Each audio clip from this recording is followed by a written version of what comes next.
M0FXB, welcome to my channel RS-918 with the orange buttons and crucially the internal battery.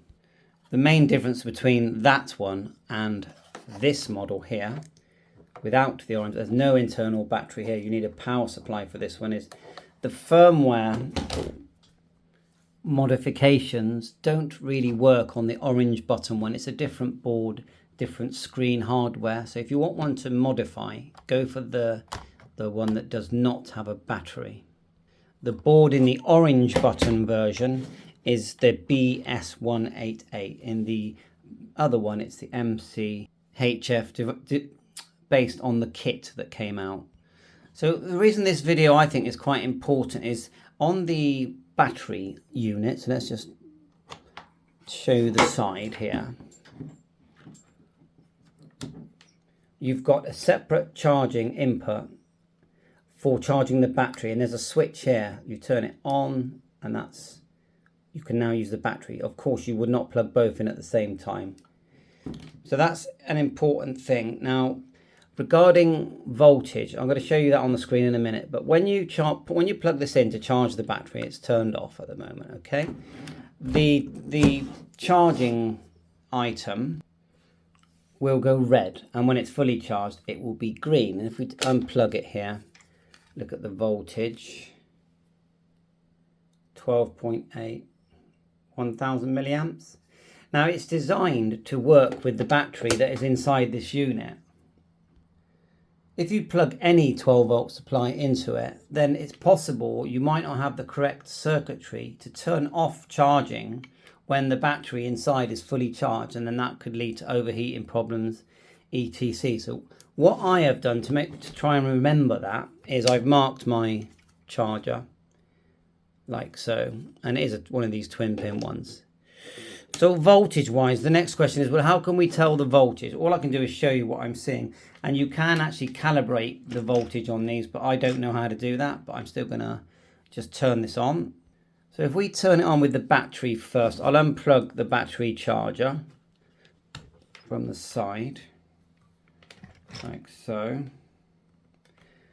Flick the switch up to say that we are using the internal battery. And then just turn on, and they do work well, these. Even before calibration, setting up the bias and the frequency alignment and all that kind of stuff, they still work.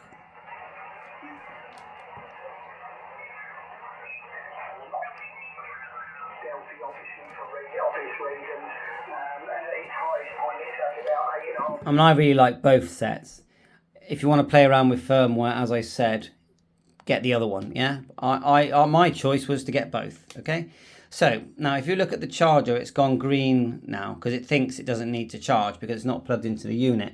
But look here, you've got 10.03 volts showing just down there on the left, okay? Just here, 10.02.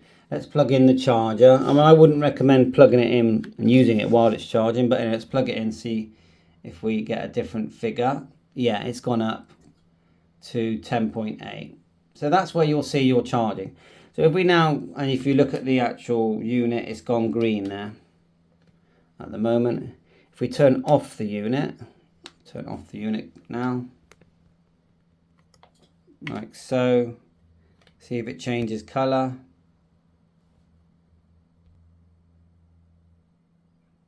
No, it's acting like it's fully charged. I'll unplug it and plug it back in. Turn the, there you are. When I turn the switch off, it went red to say I'm now charging. So it looks like it probably doesn't charge.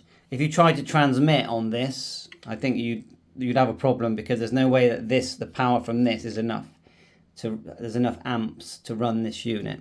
So the main thing is be careful, you know, use the charging just for charging the battery. Now let's plug in just an external supply now. So we'll unplug it. We'll turn off the switch. Yeah, that's off. And we're now going to plug into the external supply just here. Which is what I do most of the time, because I know if I transmit, I'm going to have and I've got, you want at least, I would say, just to know you're covered, 20 amps, I would say. It probably will work with less, but I would say minimum 20 amps. So it's on now, and I know I can transmit now. It's not being charged by the battery charger. So if I turn it up,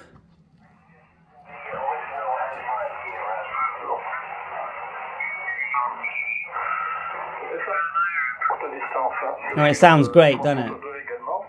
So if you look there, 7167, right?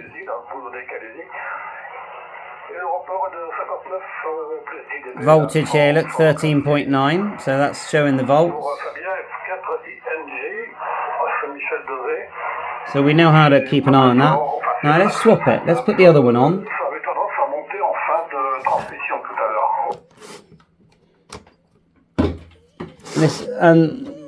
This is the reason I got both. It's because it's so convenient that you can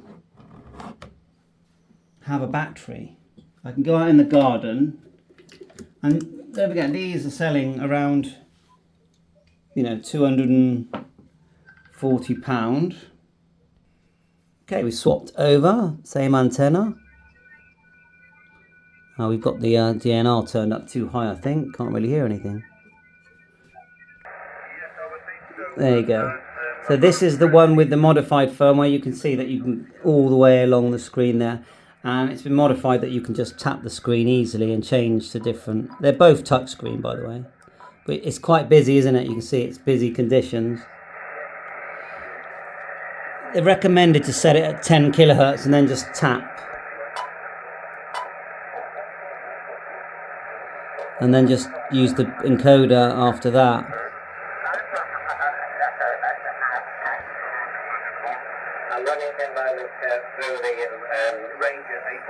Right, let's do the... And also external speaker is recommended.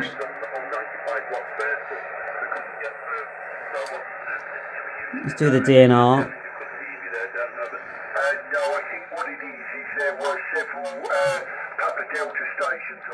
A bit too loud for that.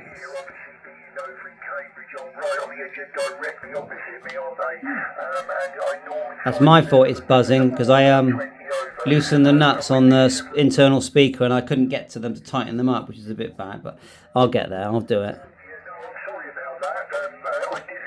There you are, if I hold my hand it's fine. So thanks for watching my channel. This video is basically about making sure you use the correct charger to charge the battery that's inside the orange button version. And I love the fact that these out of the box, that you can start working FT8 or the Digimodes. They do CW decode on screen as well.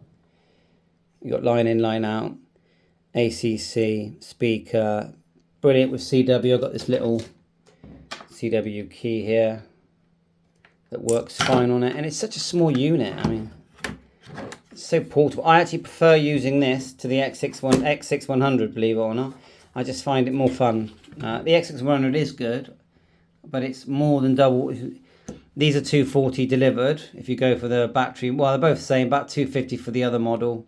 And then the Zygo is 650. So I think it's a no-brainer. And they are touchscreen, you know, a touchscreen item. They do have waterfall. Bye for now, 7.3.